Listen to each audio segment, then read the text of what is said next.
treat and would not enforce their francophonic point of view on the rest of the population, then it may settle with less bloodshed than in time past. But I'm not very optimistic about the francophonic minority, nor about the generals.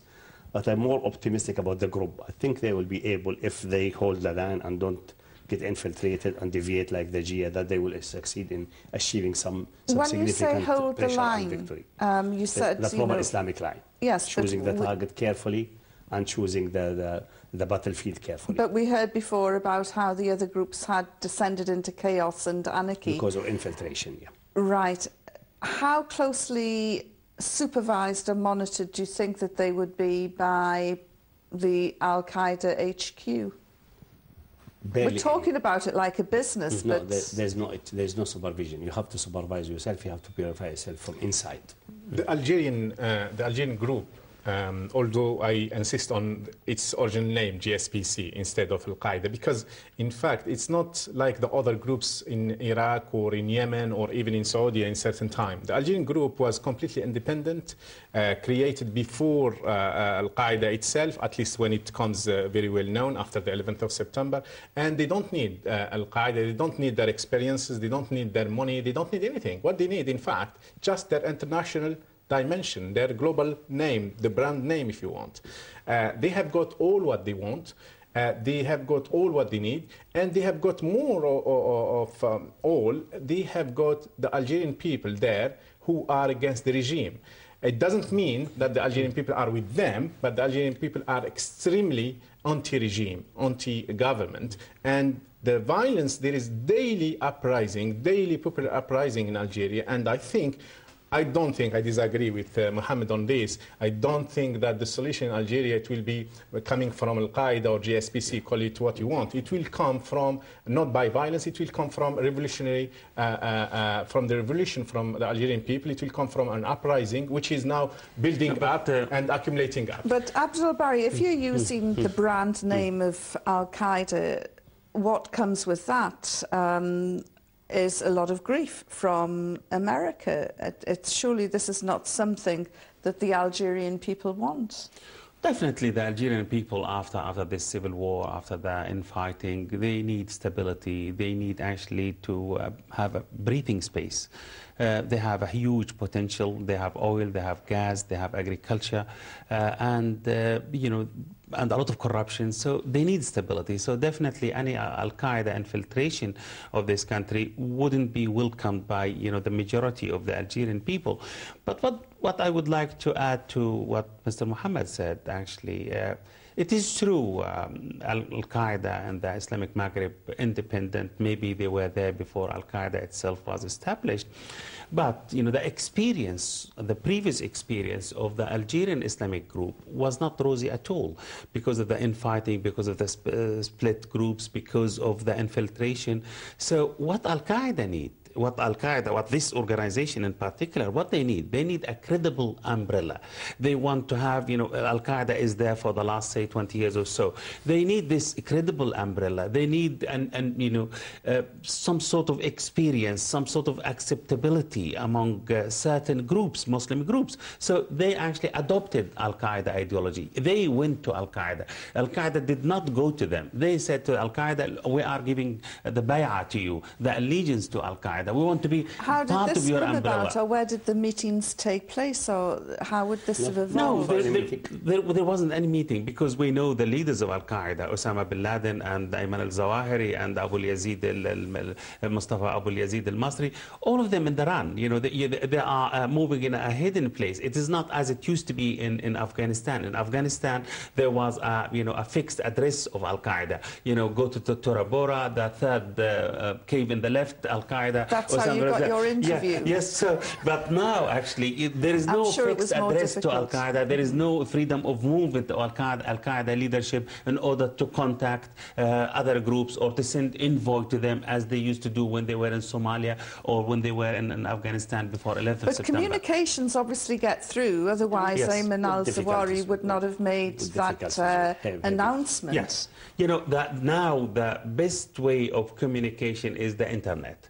And and it is not done actually by Osama bin Laden or Ayman al-Zawahiri or other second-rank leadership. No, it is done by you know, ordinary recruits, and the Al-Qaeda now is turning to face-to-face or you know, word-by-word communication or by written letters in most of, you know, when it comes to Osama bin Laden and Ayman al-Zawahiri. Low level of yes, intelligence. they send these kind of messages to the low-level recruits, and those people actually after that put it in the internet and communicate, pass the communications to where they wanted to reach. For example, if they want to communicate with Al-Qaeda in Maghreb, Islamic Maghreb, maybe there will be directions, there will be instructions from Osama bin Laden or Ayman al-Zawahiri passed to other people, and then those people pass the messages. But I don't believe there is a direct contact between Al-Qaeda leadership and an equal relationship. Do the Algerian fighters need Al-Qaeda, or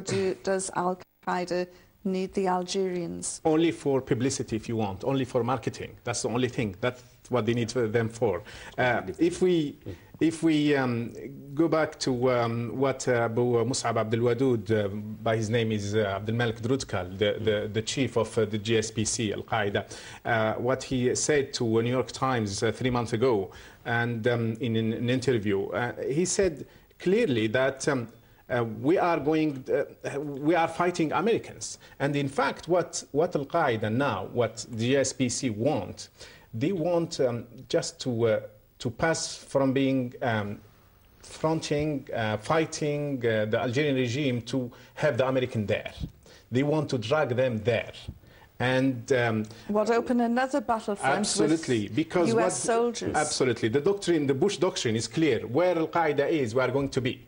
That's clearly, and he said that many times. Why on earth would they want the Americans there? They bomb from 30,000 feet and... Exactly, because at this stage, if the American will be involved, and I think they are preparing themselves to certain involvement there, and they are already there. They are already in Mali, in Niger, in Mauritania, and the CIA in Algiers has got an office, FBI has got an office recently, all the secret services from the Western powers has got an office in Algeria, something...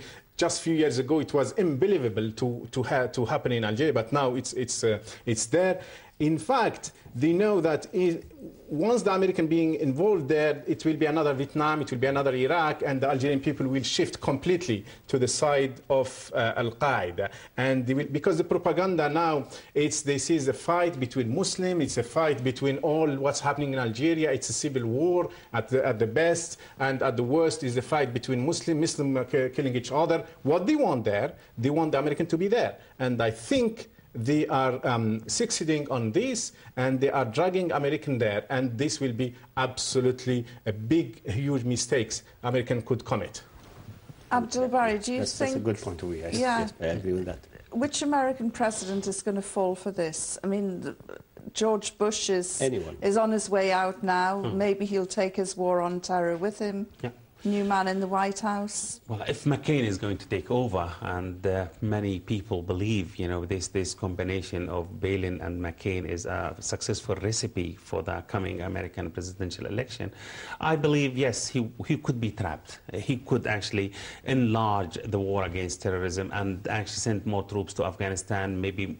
but surely his advisors will tell him, you know, I'm sure they're watching this program now, and they've just had an excellent briefing from the former ambassador to Libya. The problem is they don't listen. Yeah, okay, maybe we have a fruitful conversation here, we have a subjective conversation.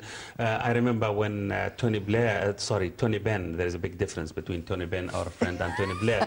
I apologize to Tony Benn. Anyway, so when Tony Benn actually endorsed my book, The Secret History of Al-Qaeda, he said, you know, I hope President George Bush and Tony Blair will read this book to know why it went wrong for them in Iraq and Afghanistan. This was about 3 years ago, before even we know the outcome of these bloody wars. So they don't read, they don't listen to people like us. Well, and thank God they don't, reading, because you're in your 6th edition now. Yeah, but the problem, we don't know, maybe they're aides, but they listen to people who actually tell them what they want to listen to, not what they should listen to. That's the problem. So I think then if Obama is elected, he will be cautious.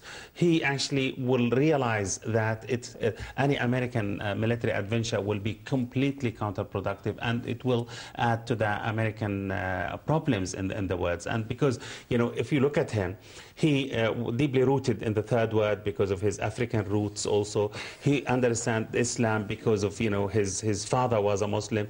He understands the Western world and Europe because his mother is a Catholic. So you can see he is the man who can rectify the American image if he is allowed. He can actually redeem these kind of mistakes and the catastrophes if he is allowed to. Whether he is going to be elected, if he is elected, whether he is going to be given the chance to do what's